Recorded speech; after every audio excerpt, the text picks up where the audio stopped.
రైతులది కానీ విద్యార్థులది కానీ ప్రజలది కానీ ముఖ్యంగా అట్టడుగు వర్గాల సమస్యలు కానీ గాలికి వదిలేసి ఇచ్చిన మాటను తప్పి అబద్ధాలతో నడుస్తా ఉంది.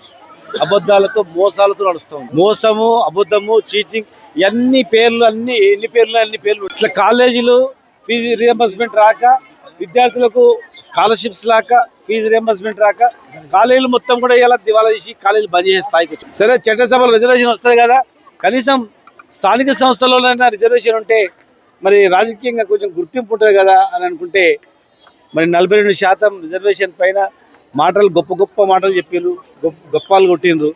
ఇలా చివరికి వచ్చేవరకు ఏమైందంటే మొదటికి వచ్చింది, ఉన్నది పోయింది. ఏదో శాస్త్రం చెప్పినట్లయింది. కొరనాళ్ళకి మందు పెడితే ఉన్న నాలుగు గూడు పడ్డట్లు ఉన్న రిజర్వేషన్ పోయింది. ఒక జిల్లాలో 5%, 10%, 20%, ఒక మండలంలో ఒక సర్పంచ్ లేడు, ఒక పెద్ద గ్రామాల్లో ఒక వార్డు మెంబర్ లేడు.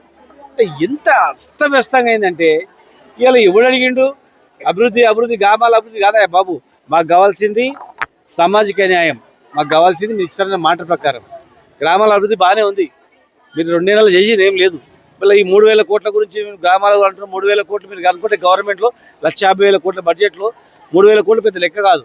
మీరు ఎన్నో ఖర్చులు వృధా చేస్తున్నారు. ఎంతో బడ్జెట్లో 1,00,000 కోట్లు అంటారు, 50,000 కోట్లు అంటారు, ఏదో కొత్త సీట్ల పేరు పెడతా ఉన్నారు. మరి అది దానిలో జస్ట్ 1% మీరు తగ్గిస్తే సరిపోతుంది అంతా.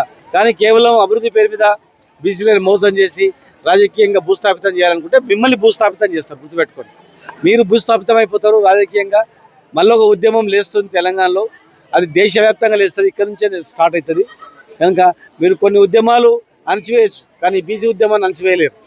నక్సల్బరీ ఉద్యమాన్ని అణచివేయచ్చు, లేదా ఇంకా ఏదైనా ఉద్యమాన్ని అణచివేయచ్చు, కానీ ప్రజాస్వామ్యబద్ధంగా నడిచేటువంటి ఈ బీసీ ఉద్యమాన్ని మీరు అణచివేయలేరు, భయపెట్టలేరు. ఇలా నోరు తెరిచి ఎంతోమంది అడవిలోకి పోయి చనిపోవడానికి కారణం ఏంటంటే చదువుకొని ఉద్యోగాలు లేక, ఆర్థికంగా తిండి లేక ప్రజల గురించి పోయినటువంటి వాళ్ళు చాలామంది ఉన్నారు. సాయుధ పోరాటం చేసేటువంటి మంది ఉన్నారు.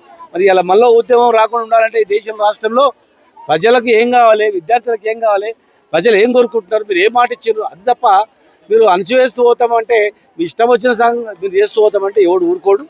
ఖచ్చితంగా విద్యార్థుల నుంచి మేము స్టార్ట్ చేస్తాం. మీరు ఇచ్చిన మాట తప్పినందుకు విద్యార్థుల నుంచే ఉద్యమం స్టార్ట్ చేసి ఖచ్చితంగా మిమ్మల్ని భూస్థాపితం, ఎవరైతే కాంగ్రెస్ పార్టీ బీజేపీ పార్టీ ఉన్నాయో 2 పార్టీలే ప్రధానమైనటువంటి బాధ్యత. చాలామంది బీజేపీలో ఉన్న నాయకులు కొంతమంది వాళ్ళు చేయాల్సిన బాధ్యతను కాంగ్రెస్ తిడుతూ ఉన్నారు, కాంగ్రెస్ వాళ్ళు బీజేపీ తిడుతూ ఉన్నారు. ఇది ఎక్కడ న్యాయం అండి? చదువుకున్న వాళ్ళం కదా అందరం కూడా, 2 పార్టీలది బాధ్యత కదా, ఒకరి మీద ఒకరు తిట్టరు కూడా కాదు. మీ ఇద్దరు కలిసి మీరు మాట ప్రకారం ఏం చేస్తారో చెప్పండి. 42% రిజర్వేషన్ ఎట్లా ఇస్తారు, ఎప్పటి లోపల ఇస్తారు చేయండి. మీరు ఇట్లనే మొండి వైఖరికి పోయి పార్టీ సింబల్ లేవు కదా, ఎలక్షన్లు పెడతాం, ఎలక్షన్ గెలిచినోడంతా మావాడే అని చెప్తాం,